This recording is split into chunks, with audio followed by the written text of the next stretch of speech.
باب المساجد و مواضع الصلاۃ، مساجد اور نماز کے جگہیں۔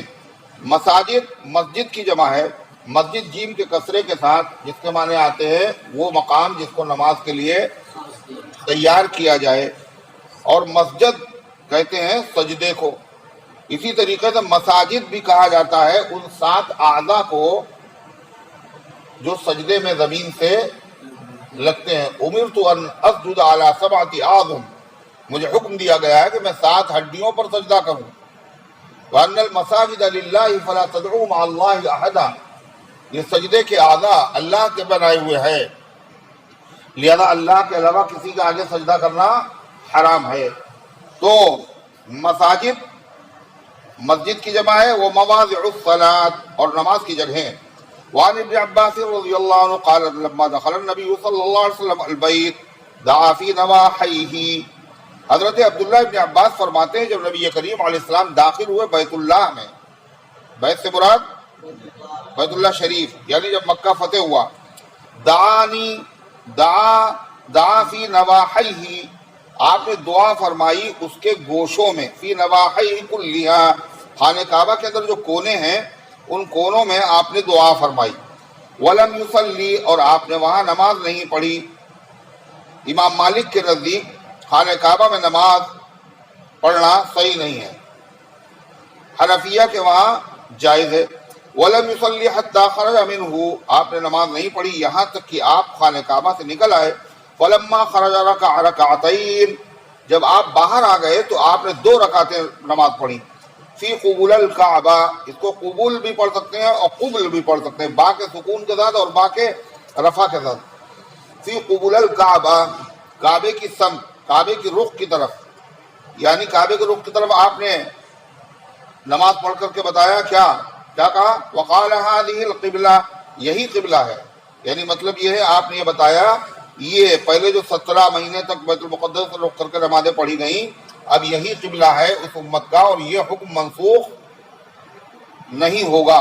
رواہ البخاری و رواہ مسلم عن اسامہ ابن زید، امام بخاری نے اس روایت کو نقل کیا اور امام مسلم نے بھی نقل کیا ہے، مگر عبداللہ ابن عباس سے بھی نقل کیا اور حضرت اسامہ ابن زید سے بھی نقل کیا۔ کیا ہے اسامہ ابن زید کی روایت؟ آگے آ رہی۔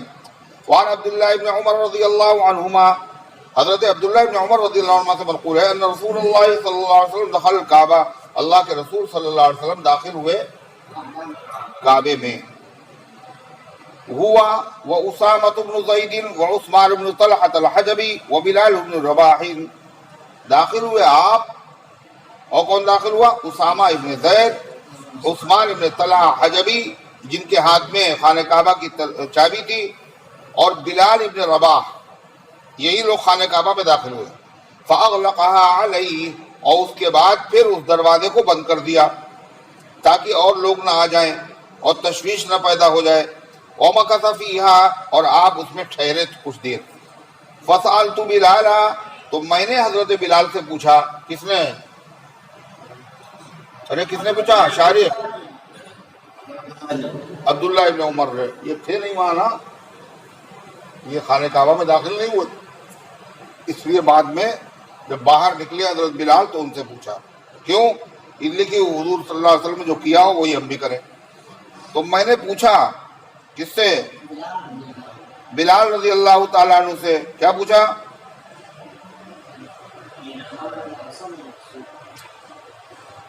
ہینا خرجا، جب وہ نکلے بیت اللہ شریف سے، ماذا صنع رسول اللہ صلی اللہ علیہ وسلم، حضور پاک علیہ السلام نے خانہ کعبہ کے اندر کیا کیا؟ فقال، تو انہوں نے کہا، جعل عمودا عن یسارہ، آپ نے ایک ستون کو اپنی بائیں طرف کیا، وعمودین عن یمینہ، اور 2 ستونوں کو اپنی دائیں طرف کیا، وثلاثۃ اعمدۃ وراءہ، اور 3 ستونوں کو آپ نے اپنی پیٹھ کے پیچھے کیا۔ وکان البیت یومئذ علی 6 اعمدۃ، اور اس زمانے میں بیت اللہ شریف 6 ستونوں پر قائم تھا۔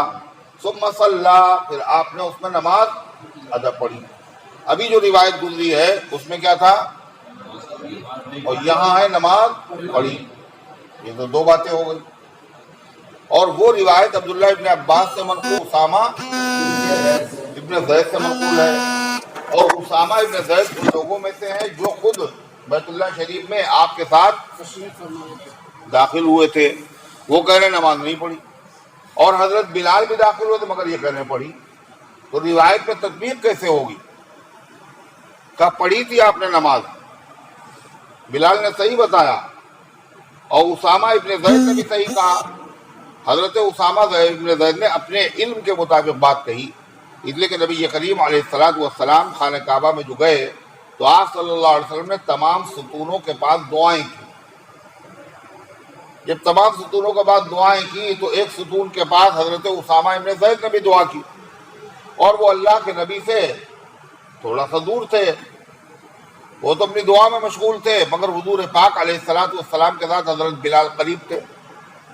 انہوں نے دیکھا کہ نبی کریم علیہ السلام نے 2 رکعت نماز جلدی سے پڑھی، 2 رکعت نماز پڑھنے میں زیادہ دیر بھی نہیں لگتی، دوسرے وہ اپنی دعاؤں میں مشغول ہے، وہ سمجھ رہے اللہ کے نبی بھی دعا کر رہے ہوں گے، اس لیے انہوں نے اپنے علم کے مطابق بیان کیا، اور بلال نے دیکھ کر کے بیان کیا واقعی۔ اور مورخین یہ بھی لکھتے ہیں کہ حضرت اسامہ کو حضور پاک علیہ السلام نے بھیج دیا تھا پانی لانے کے لیے، جاؤ خانہ کعبہ میں جو تصویریں ہیں ان کو مٹائیں گے، تو ممکن ہے اس دوران نماز پڑھ لی ہو۔ تو باہر صورت حنفیہ کے وہاں خانہ کعبہ کے اندر نماز پڑھنا جائز ہے، فرض بھی پڑھنا جائز ہے اور نوافل بھی پڑھنا جائز ہے۔ وعن ابي هريره رضي الله عنه قال قال رسول الله صلى الله عليه وسلم صلاة في مسجدي هذا وخير من 1000 صلاة فيما سواه الى المسجد الحرام۔ ابو ہریرہ رضی اللہ عنہ فرماتے ہیں نبی پاک صلی اللہ علیہ وسلم نے فرمایا نماز پڑھنا میری اس مسجد میں یعنی مسجد نبوی میں بہتر ہے 1000 نمازوں سے تمام مساجد میں سوائے مسجد حرام کے۔ مسجد حرام میں ایک نماز کا ثواب 1,00,000 نماز کے برابر ہے، اور یہاں بولو 1000 یا ایک قول کے مطابق 50,000، یہ حنفیہ کا مسلک ہے اور دیگر ائمہ کا یہی مسلک ہے، مگر امام مالک رحمۃ اللہ علیہ فرماتے ہیں کہ مسجد نبوی میں نماز پڑھنا یہ زیادہ فضیلت کی چیز ہے۔ الا المسجد الحرام کا مطلب وہ بتاتے ہیں کہ اگر خانہ کعبہ میں نماز پڑھی جائے تو زیادہ ثواب ہے، اور اگر حرم میں پڑھی جائے تو اس کے مقابلے میں مسجد نبوی ہی میں زیادہ ثواب ہے، اس لیے کہ امام مالک کا مسلک یہ ہے کہ مدینہ مکے سے افضل ہے۔ وعن ابی سعید الخدری رضی اللہ عنہ، حضرت ابو سعید خدری رضی اللہ عنہ سے منقول ہے قال قال رسول اللہ صلی اللہ علیہ وسلم لا تشد الرحال الا ثلاث مساجد، فرمایا کجاوے نہ کسے جائیں مگر 3 مسجدوں کی طرف، یعنی سفر نہ کیا جائے زیادہ ثواب سمجھ کر کے کہ وہاں زیادہ ثواب ملے گا، دنیا کی کسی مسجد کی طرف سفر نہ کیا جائے مگر 3 مسجدوں کی طرف، مسجد حرام اور مسجد اقصی اور مسجد ہذا میری اس مسجد کی طرف۔ وعن ابی ہریرہ رضی اللہ عنہ قال قال رسول اللہ صلی اللہ علیہ وسلم ما بین بیتی و منبری روضۃ من ریاض الجنہ و منبری علی حوضی۔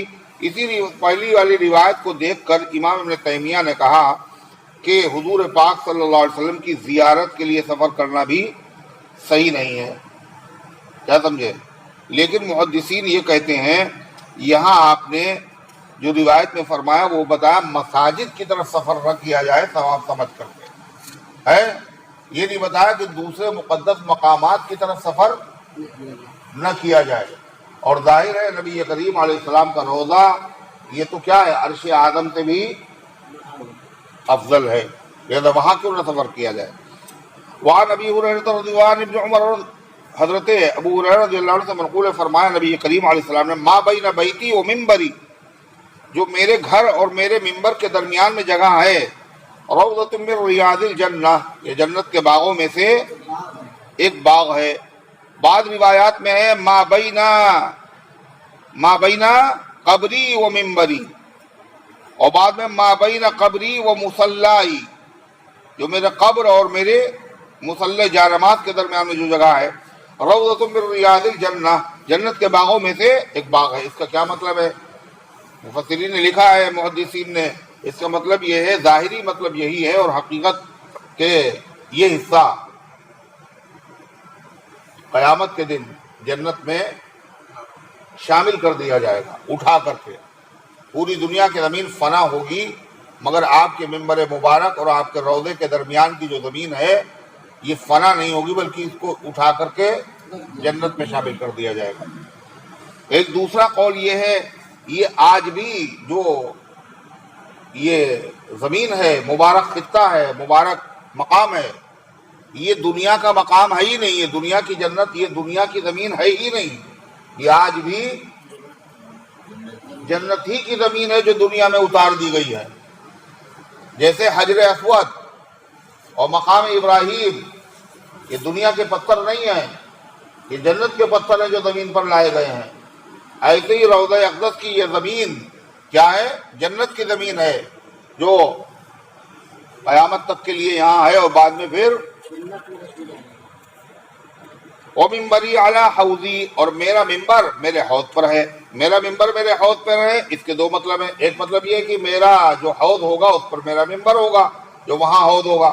ایک مطلب یہ، یہی میرا جو ممبر ہے یہ حوض ہی پر ہے، گویا کہ یہی ممبر اٹھا کر حوض پر رکھ دیا جائے گا۔ وعن ابن عمر رضی اللہ عنہما قال قال النبی صلی اللہ علیہ وسلم یاتی مسجد قباء، جب یہ جنت کا باغ ہے اور جنت کی کیاری ہے تو جس آدمی نے اس میں نماز پڑھی اس نے دنیا میں رہتے ہوئے کہاں نماز پڑھی؟ ابے دنیا میں رہتے ہوئے اس نے جنت میں نماز پڑھی۔ اللہ یہ سعادت سب کو عطا فرمائے۔ دوسری چیز یہ ہے کہ جو آدمی جنت میں داخل ہو جاتا ہے پھر جنت سے نکالا نہیں جاتا۔ اس کا مطلب یہ ہے اس کا ایمان پر خاتمہ بھی یقینی ہے، وہ جنت ہی میں شامل ہو جائے گا۔ وعن ابن عمر رضی اللہ عنہ قال قال النبی صلی اللہ علیہ وسلم یاتی مسجد قباء کل سبت ماشیا وراکبا ویصلی فیہ رکعتین متفق علیہ۔ حضرت عبداللہ ابن عمر رضی اللہ عنہ فرماتے ہیں کہ نبی کریم صلی اللہ علیہ وسلم آتے تھے مسجد قباء میں، قباء قاف کے پیش کے ساتھ، صحیح ہے، قباء غلط ہے، قباء ایک تو کیا ہوتا ہے، وہ لباس ہوتا ہے۔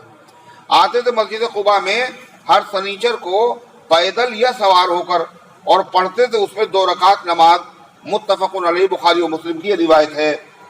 حضور پاک صلی اللہ علیہ وسلم اسی مسجد کے بارے میں، یہ سب سے پہلی مسجد ہے مدینہ منورہ میں داخل ہونے سے پہلے آپ نے وہاں پر مسجد کی تعمیر کی تھی، اور اسی مسجد کا ذکر قرآن میں ہے، لَمَسْجِدٌ أُسِّسَ عَلَى التَّقْوَىٰ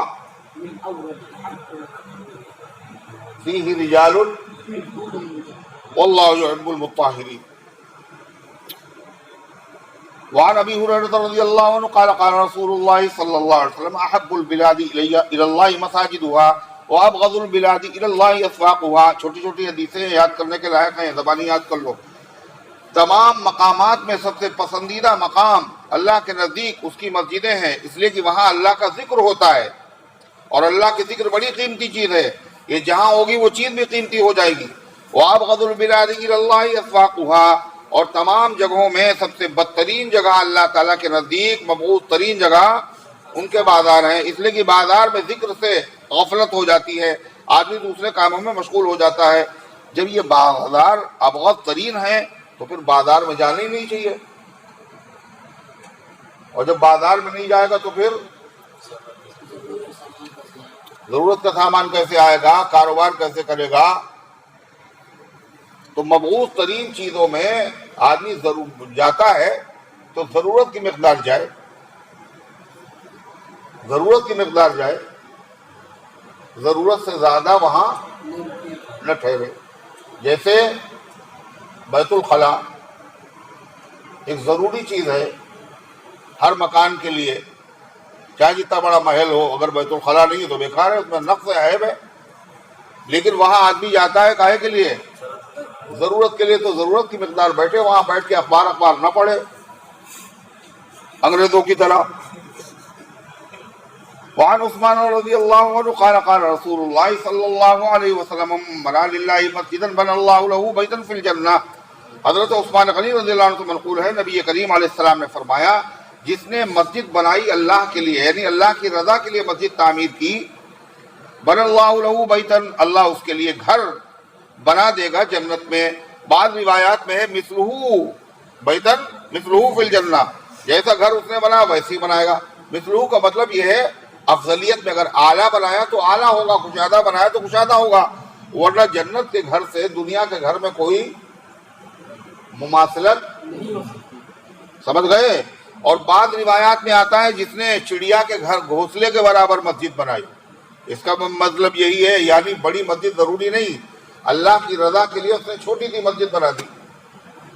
چھوٹی کا مطلب جس میں 2-4 آدمی نماز پڑھنے، راستے میں بنا دی، لوگ یہاں سے گزرے گے نماز پڑھنے وہاں، وہ بھی اس فضیلت میں شامل و داخل ہو جائے گا، بشرطے کہ ناموری کے لیے، نام و نمود کے لیے نہ بنائے۔ وعن ابی ہریرہ رضی اللہ عنہ قال قال رسول اللہ صلی اللہ علیہ وسلم من غدا الى المسجد او راح اعد اللہ له نزله من الجنہ كلما غدا او راح۔ حضرت ابو ہریرہ رضی اللہ عنہ فرماتے ہیں نبی پاک صلی اللہ علیہ وسلم نے فرمایا جو آدمی صبح جائے مسجد کی طرف، او راح یہ شام کو جائے، تو اللہ تعالیٰ اس کے لیے تیار کرتا ہے جنت کی مہمانی۔ نزول کہتے ہیں اس کھانے کو، جب مہمان گھر پہ آتا ہے تو سب سے پہلے اس کی خدمت میں جو کھانا پیش کیا جاتا ہے اس کو نزول کہا جاتا ہے، اور مہمان کے لیے زیادہ اہتمام کیا جاتا ہے۔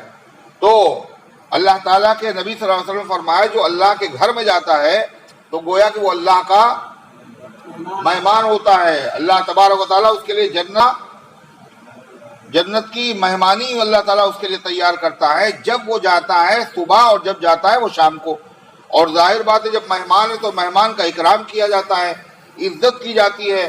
جو زیارت کے لیے مسجد میں جا رہا ہے، آدمی نماز پڑھنے کے لیے جا رہا ہے، اور جب مہمان کوئی چیز بغیر خواہش کے اس کے لیے کھانے پینے کا اہتمام کیا جاتا ہے، اور اگر مہمان فرمائش کر دے تو اس کو بالکل نہیں پورا کیا جاتا نا، اور خوشی ہوتی ہے۔ امام شافعی ایک بادشاہ کے مہمان ہوئے، اور بادشاہ نے اپنے باورچی سے کہا کہ بہت معزز مہمان ہیں، اور ان کے لیے اہتمام روزانہ ایک لسٹ بنا کے دیتا، یہ بنانا یہ بنانا یہ بنانا، جتنے دن رہیں روزانہ نئے نئے کھانے۔ ایک دن بادشاہ نے دیکھا کہ کھانے جو میں نے لسٹ دی تھی اس سے زیادہ ایک کھانا ہے، اس نے باورچی کو بلا کے بولے تو میں نے نہیں لکھوایا، کہ یہ آپ نے نہیں حکم دیا تھا، یہ مہمان نے کہا تھا میری یہ خواہش ہے۔ تو بادشاہ اتنا خوش ہوا، اس نے اس کو آزاد کر دیا، جاؤ ہم تمہیں انعام دے رہے، تم نے میرے مہمان کو خوش کر دیا۔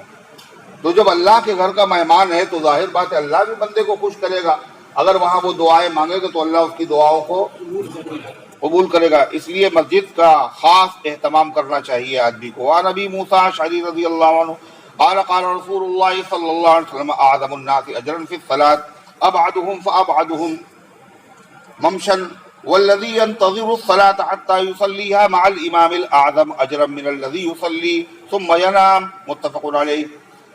حضرت ابو موسیٰ اشعری راوی ہیں، فرماتے ہیں نبی پاک صلی اللہ علیہ وسلم نے فرمایا تمام لوگوں میں زیادہ اجر والا نماز میں جس کو سب سے زیادہ اجر ملتا ہو وہ کون لوگ ہیں؟ ابعدہم، جو ان سے دور ہوں، فابعدہم، پھر جو ان سے دور ہوں، ممشن، چلنے کے اعتبار سے، راستے کے اعتبار سے، یعنی جن کو دور سے چل کر مسجد میں آنا پڑتا ہو ان کی نماز کا اجر دوسرے نمازیوں کے مقابلے میں زیادہ ہے۔ والذی ینتظر، اور جو آدمی انتظار کرتا ہے نماز کا، حتی یصلیہا، اور یہاں تک کہ وہ پڑھتا ہے اس کو امام اعظم کے ساتھ۔ امام اعظم سے مراد امام اعظم حنیفہ نہیں ہے، امام کے ساتھ۔ اعظم اجرن الگ ہے، امام اعظم نہیں ہے وہ، اعظم اجرا وہ اجر کے اعتبار سے بڑھا ہوا ہے، من الذی، اس نمازی سے، الذی یصلی ثم ینام، جو پڑھ لیتا ہے اور پھر سو جاتا ہے۔ کون مسجد جائے؟ مسجد جائیں گے تو نیند خراب ہوگی، اس لیے گھر ہی میں اس نے اٹھ کر کے وقت پہ نماز پڑھی، قضا نہیں پڑھی، وقت پہ پڑھی، گھر ہی پہ پڑھ لی، تو اس کو وہ ثواب جماعت کا کہاں ملے گا، پھر مسجد میں آنے کا کہاں ملے گا۔ تو اس لیے فرمایا یا وہ آدمی جو ایسی مسجد کا انتظار کر رہا ہے جس میں جماعت بڑی ہوتی ہے، جس میں جماعت بڑی ہوتی ہے، تو اس کا بھی ثواب گھٹ جائے گا نا ادھر پر. ابھی جس میں زیادہ نمازی نماز پڑھتے ہیں، جس میں بڑی جماعت ہوتی ہے، اچھا بڑھ جائے گا. تو تم جگ رہے ہوگا ہاں؟ یا پھر وہ ایسی جگہ امام مسجد کا انتظار کر رہا ہے، کہاں؟ جہاں امام تو ہے مگر اس کے اندر نماز کے حقوق نہیں ادا کرتا. لوگ پڑھتے ہیں نماز، دوسری مسجد میں امام ایسا ہے جو نماز کے حقوق ادا کرتا ہے، تو اس کا انتظار کر رہا ہے کہ وہاں نماز ہو تو میں وہاں جاؤں، تو اس کا اجر بھی گھٹ جائے گا. اچھا، تو اس کا اجر بھی بڑھ جائے گا. وعن جابر رضی اللہ عنہ قال خلت البقاع حول المسجد. حضرت جابر رضی اللہ عنہ تو منقول فرماتے ہیں کہ کچھ مقامات خالی ہو گئے مسجد نبوی کے ارد گرد. کیا کر رہے ہو؟ ایک تو دیر میں ہے، اس کے بعد آنکھیں بند کر رہے ہو ہیں؟ مسجد نبوی کے ارد گرد یا تو وہ مکانات کے مکین ان کا انتقال ہو گیا تھا، یا وہ کسی وجہ سے اپنے مکانات سے دوسری جگہ منتقل ہو گئے تھے. نبی کریم علیہ السلام کے زمانے کی بات ہے. فرماتے خالی ہو گئے کچھ مکانات مسجد نبوی کے ارد گرد. فاراد بنو سلیمہ، فاراد بنو لام کے کسرے کے ساتھ ایک قبیلہ ہے، تو بنو سلیمہ کے قبیلے کے لوگوں نے چاہا ان ينتقلوا قرب المسجد، کہ وہ منتقل ہو جائیں مسجد نبوی کے قریب. فبلغ ذلك النبی صلی اللہ علیہ وسلم، تو اس کی اطلاع نبی کریم علیہ السلام کو جب ہوئی، فقال لهم، تو آپ نے ان سے فرمایا بلغنی انکم تريدون ان تنتقلوا قرب المسجد، مجھے اطلاع ملی ہے کہ تم لوگ چاہتے ہو کہ مسجد کے نبوی کے قریب منتقل ہو جاؤ. قالوا نعم یا رسول اللہ، انہوں نے عرض کیا ہاں اللہ کے رسول، قد اردنا ذالک، ہمارا یہی ارادہ ہے. فقال یا بنی سلیمہ، آپ نے فرمایا اے بنو سلمہ کے لوگوں، دیارکم، اپنے گھروں کو اپنے اوپر لازم پکڑ لو، وہیں رہو. تکتبوا آثارکم، لکھے جاتے ہیں تمہارے قدموں کے نشانات. دیارکم، اپنے گھروں کو پکڑے رہو. تکتبوا آثارکم، لکھے جاتے ہیں تمہارے قدموں کے نشانات. یعنی جب تم دور سے چل کر کے مسجد نبوی میں آتے ہو تو کیا ہوگا؟ ایک ایک قدم پر نیکیاں لکھی جاتی ہیں. حضرت ابو ہریرہ رضی اللہ عنہ سے منقول ہے، فرمایا نبی کریم علیہ الصلوۃ والسلام نے سبعۃ یظلهم اللہ فی ظلہ، 7 قسم کے لوگ ایسے ہیں جن کو اللہ تعالیٰ سایہ عطا فرمائے گا، سائے میں رکھے گا اپنے، جس دن کی لا ظل الا ظلہ، سایہ نہیں ہوگا مگر اللہ کا سایہ، یعنی عرش اعظم کا سایہ. کون کون؟ امام عادل، انصاف کرنے والا بادشاہ، وشاب نشأ فی عبادت اللہ، اور ایسا جوان جو پروان چڑھا ہو اللہ کی عبادت میں، یعنی بچپن کے زمانے ہی سے نیکی کا، عبادت کا پابند ہو، اسی حال میں جوانی آ گئی ہو. اور تیسرا شخص ورجل قلبه معلق بالمسجد اذا خرج منه حتى يعود الیہ، ایسا آدمی جس کا دل اٹکا رہتا ہو، لٹکا رہتا ہو مسجد کے ساتھ، جب مسجد سے نکلتا ہو یہاں تک کہ پھر مسجد میں آ جاتا ہو کہ مسجد جانا ہے، ابھی جانا ہے، ابھی وقت ہو گیا. ورجلان، اور ایسے 2 آدمی تحابا فی اللہ اجتماع علیہ وتفرقا علیہ، جو آپس میں اللہ کے واسطے محبت رکھتے ہیں، جب ملتے ہیں تو اللہ کے لیے، وتفرقا علیہ، اور جب علیحدہ ہوتے ہیں جب بھی اللہ تعالیٰ کی رضا کے لیے. ورجل، 5واں شخص ذکر اللہ خالیا ففاضت عینا، ایسا آدمی جس نے تنہائی میں اللہ کا ذکر کیا، اللہ کو یاد کیا، اور پھر اس کی آنکھیں بہہ پڑیں، یعنی وہ آنکھوں سے آنسو جاری ہو گئے. 6واں آدمی ورجل دعته امرأة ذات حسب و جمال، ایسا آدمی جس کو بلایا ہو گناہ کرنے کے لیے، ایسی عورت نے جو گری پڑی عورت نہیں ہے، ذات حسب و جمال، جو اچھے خاندان اور نہایت حسن والی عورت تھی، اس نے اس آدمی کو دعوت دی گناہ کی. فقال انی اخاف اللہ، اس نے کہا میں اللہ سے ڈرتا ہوں. اس عورت سے زبانی کہا یہ اس نے اپنے دل میں کہا میں اللہ سے ڈرتا ہوں، اور وہ اس عمل میں مبتلا نہیں ہوا۔ وَرَجُلٌ تَصَدَّقَ بِصَدَقَةٍ فَأَخْفَاهَا، اور ایسا آدمی جس نے صدقہ کیا اور چھپا کر کیا، حَتَّى لَا تَعْلَمْ شِمَالُهُ مَا تَنْفِقُ يَمِينُهُ، یہاں تک کہ اس کے بائیں ہاتھ کو نہیں پتا چلا کیا خرچ کیا اس کے دائیں ہاتھ نے۔ دائیں و بائیں سے مراد کیا ہے؟ بس دائیں ہاتھ کو کیا معلوم ہوگا؟ ہاتھ بھی کوئی انسان ہے جو معلوم ہوگا؟ مطلب اس کے سب سے قریبی لوگ، اعزا، اقربا، بیوی، بچے، دوست، احباب، ان کو بھی نہیں معلوم ہوا۔ دائیں ہاتھ کو بائیں ہاتھ کو نہیں پتا کیا ہی